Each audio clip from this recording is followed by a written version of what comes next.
উত্তরবঙ্গে বেজে গিয়েছে বিধানসভা ভোটের দামামা। জোরো প্রচারে নামছে রাজ্যের শাসক দল এবং বিরোধী বিজেপি। চোখে পড়ছে ভোট প্রচারের সমস্ত অভিনব পন্থা। কেউ গেরস্তের হেতে হেলে ঢুকে যাচ্ছেন, সেখানে রুটি বেলছেন, সেখানে বেলতে বেলতে প্রচার সারছেন। আবার কেউ বা কাতলা মাছ হাতে ভোটারদের বাড়িতে ঘুরলেন। আবার কেউ নোংরা জল পরিষ্কার করতে উদ্যোগ নিলেন নিজেই। দেখুন। ভোট মানে গণতন্ত্রের উৎসব। সেই উৎসব জুড়ে ছড়িয়ে নানান রঙিন কাহিনী।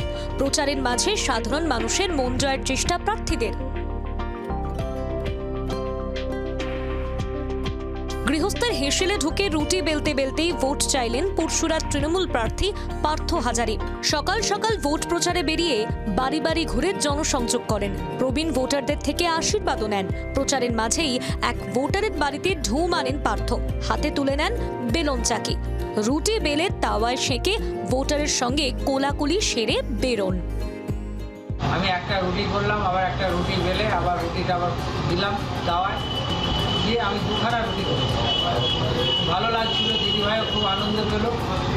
ওনার কাছ থেকে একটাই কথা শুনলাম যে আমাদের গ্যাস নেই, গ্যাসের অভাব।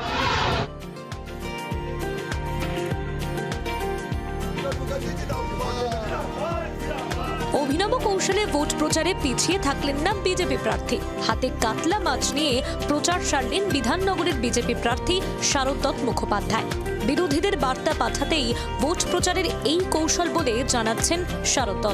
তৃণমূল তো বলেছে বিজেপি যদি আসে ভোট দেবেন না কেন, বিজেপি নিলে মাছ ভাত খাওয়া বন্ধ করে দেবে। আজকে তথ্য সাজিয়েছি বিরোধীদের কাছে এই বার্তা পাঠানোর জন্য। এই বার্তার তথ্য যাচ্ছে মাছ দিয়ে। আমরা যদি আসি, আমরা বলে দিলাম মাছ ভাত তো বন্ধ হবেই না। এখন তৃণমূল যে সরকার চালাচ্ছে তাতে আমাদের 1-8 পিস মাছ জুটছে, বিজেপি এলে 4-5 পিস ডবল ডবল মাছ খাবে।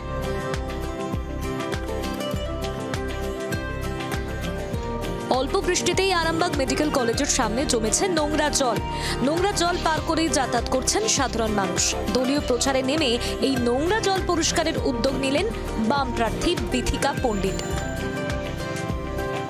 আমাদের ভোট প্রচারের অঙ্গ এবং বার্তা মানুষের কাছে, যাতে আমরা ভবিষ্যতে যদি ক্ষমতায় আসি, আমরা আমাদের তো এখন কোনো ক্ষমতা নেই, যেটুকু পারছি করছি। আমাদের কর্মীরা জল থেকে এখানটা পরিষ্কার করে যায়। আমি মানুষের কাছে বার্তা দিচ্ছি, আমরা স্বাস্থ্য, শিক্ষা, কর্মসংস্থান এগুলো আমরা অবশ্যই দেখবো মানুষের পাশে।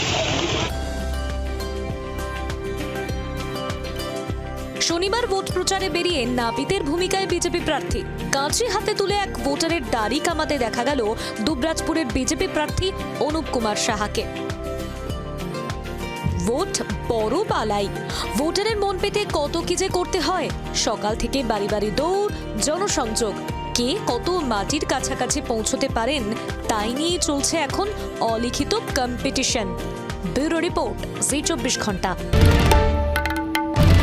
বাংলার আওয়াজ, বাঙালির আবেগ, জি 24 ঘন্টা।